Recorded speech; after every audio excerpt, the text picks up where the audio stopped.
Alright, this tutorial is for the additive and subtractive modeling as well as how to set up Fusion. And this is an activity 122 3D solid modeling. So as we look through Project Lead the Way here, we see what is Fusion 360. So that just gives an overview. And then this is just a document of kind of like a little cheat sheet of getting started with Fusion 360. So with 3D solid modeling software, it just has to do with designing things in 3D on a computer. So this is what we're going to focus on. So this is getting started in Fusion.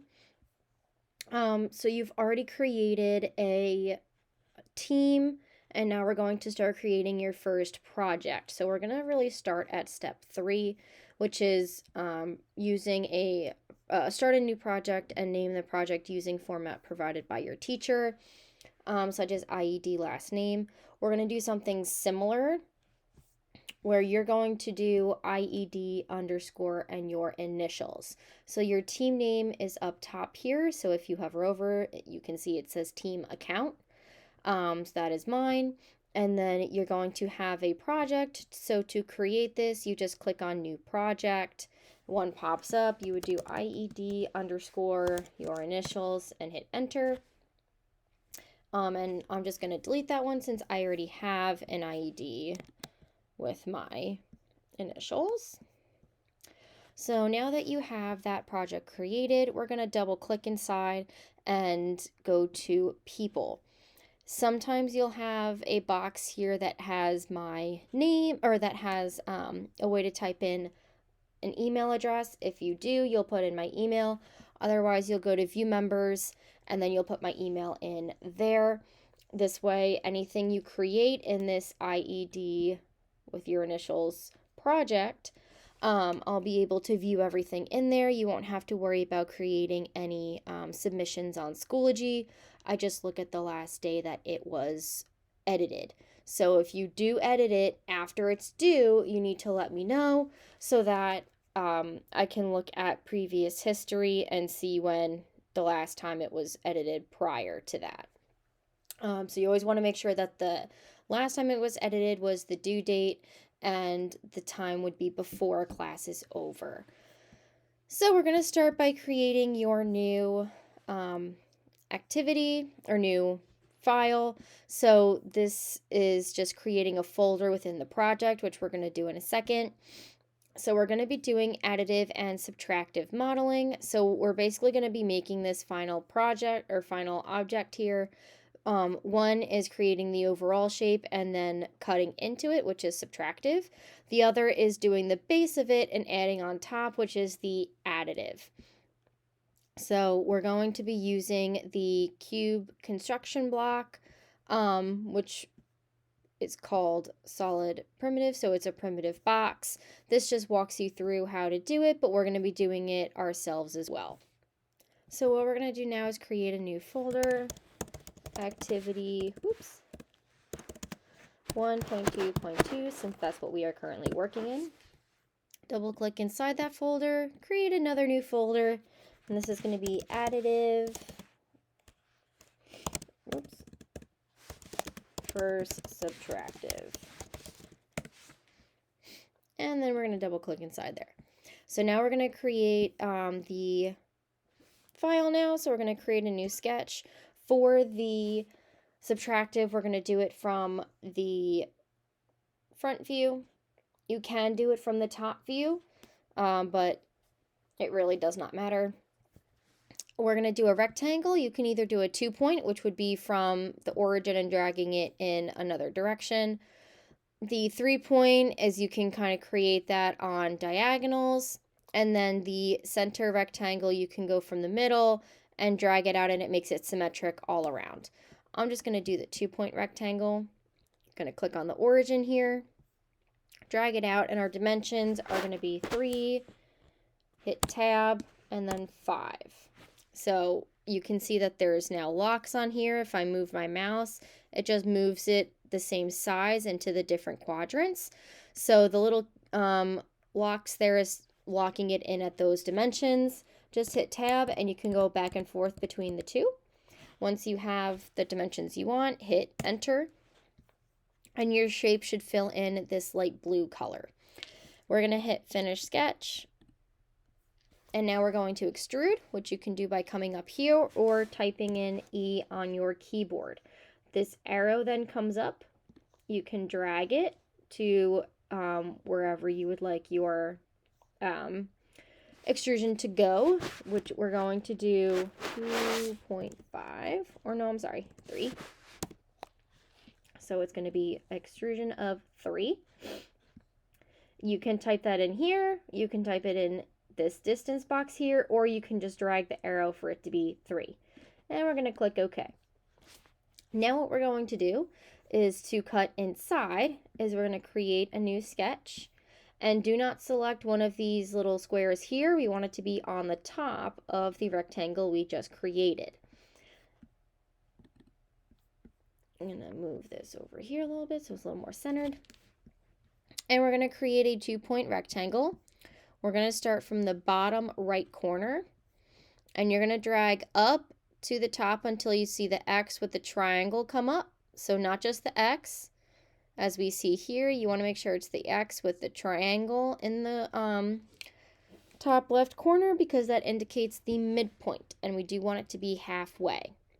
So once you see that, you can click, and that triangle constraint there should pop up. We're going to hit finish sketch again. I'm going to hit the home button to center it a little bit. And we're once again going to extrude. You're going to click on the front half, and we're going to extrude down. Oops.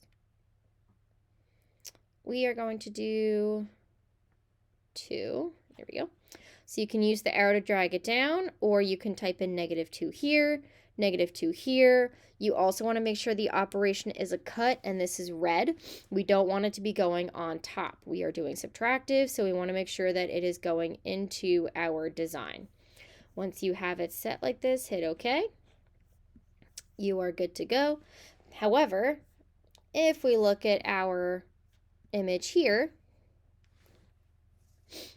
it looks a little thinner. So we just want to make this a little more narrow. So what we're going to do, come back to Fusion. If you click on the arrow next to Sketches, Sketch 1 is where we created this. These dimensions are fine. It had to do with our extrusion. So now we know that that's what we need to change. It's the first extrusion, so we want to click on it here. And we want to change our 3 inches to something smaller. So let's do 1.5. Let's do 2. That looks a little more realistic. And then here we have our design, which looks a lot closer to here. You could, even if you wanted to, make this longer, so we could make it maybe 6 or 7 instead of 5. So we can go back to the original sketch. And let's make this 7 inches. You just double click on the number, hit enter, finish sketch, and now it looks a lot more similar to what the original design is here. So you just kind of have to play around with everything until you get a dimension you'd like. The next way we're going to do this is going to be using the block, the primitive modeling, versus how I just did it with sketches for the additive. So first we want to save this. You want to make sure it's in your additive or subtractive folder. This one is subtractive. Hit save. And then we're going to come up top here, click on new design. You can leave this open or close out of it, up to you. We're now going to go to create and box. And we're going to do this on the top view. If you would like to do it on the angled view here, you can, or you can click on the view you want it to be done from. So we want to do the top.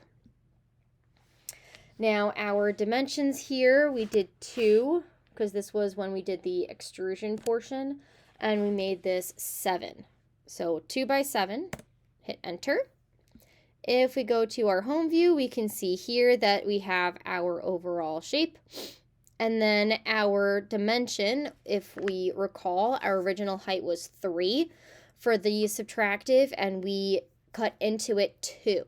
So in order to do the additive, we need to have the original, just that base portion, which would be 3 minus 2. So this would be a height of 1, which again, you can drag, or you can just type in 1, and you're good. So now we have our base here, and we're going to now add on top. So we're going to create a new sketch. Actually, we'll do another primitive. So we're going to do create and then box. You're going to select the top here, and we want it to be, I'm going to go to the top to make it a little easier. The corner, we'll do the top left corner. Same thing as before, you're going to drag until you see the X with the triangle, so we know we're at the midpoint. And it's a little hard to see, but it is right here. And notice how it's already solid because we did the box method. I'm going to go home so we can see. And to get the height of 3, we have to add on 2 inches. And we want this to be a join because we want it to be one shape. Whereas before we used a cut to bring it into the shape. Intersect would be kind of having it stacked, but it goes into your current design. New body would make this a separate body, but still on the same component. And the new component would make it 2 separate objects. So we do want it to be join, click OK. And then we have our design again, which looks just like the one we have here. We just added onto it versus subtracting into it. All right, so now we can save this.